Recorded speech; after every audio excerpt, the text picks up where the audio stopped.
அடுத்துதான் நாங்கள் தங்கி இருந்த ரூம் விக்டர் ஸ்டே. இந்த ரூமை போய் பார்க்கலாமா? உள்ள கதவு திறந்து உள்ள போகலாம்.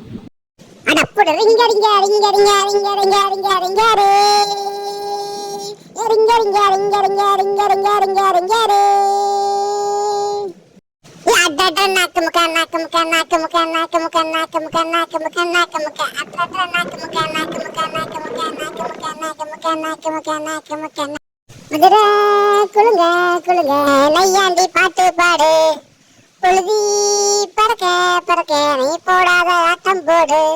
இந்த மண்ணு மணக்கிற மல்லிகைப்பூ நம்ம மனசை தெரிய வைக்கும். இங்க நின்று ரசிக்கிற ஊரு சொன்னா நம்ம பேரை திருத்தி வைக்கும்.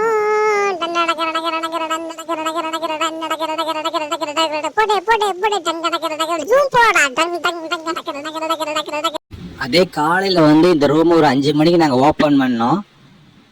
ஏதோ தங்கியிருந்த ரூம் சும்மா ஹை குவாலிட்டியாக இருந்தது. ரூமை திறந்து இந்த 3 பேர் என்ன பண்ணுறாங்கன்னு சொல்லி ஓப்பன் பண்ணி பார்த்தா காலையில் 5 மணி ஆச்சு. இன்னைக்கு கிளம்பாமல் அப்படியே இருந்தானுங்க. எப்படி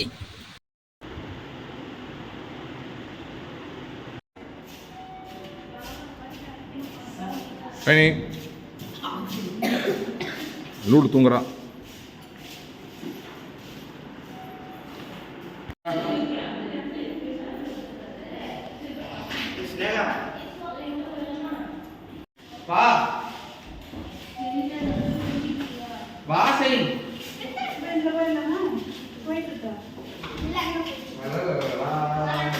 காலையில் இங்கிருந்து கிளம்பி மகாபலிபுரத்துக்கு போகிறோம்னு பிளான் பண்ணிட்டோம்.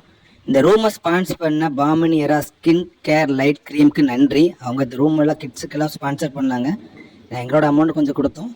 ஏதோ கிட்ஸு கொஞ்சம் ஒரு சில ரூமில் அவங்க ப்ரொவைட் பண்ணாங்க. So thanks madam.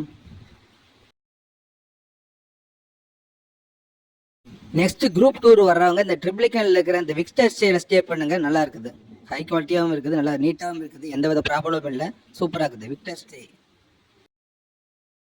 எங்களோட சென்னை ட்ரிப் முடிஞ்சது. காலையில் அப்படியே டீ குடிச்சிட்டு அப்படியே இங்கேருந்து கிளம்ப பிளான் பண்ணிட்டோம். இது இந்த ஹோட்டல்.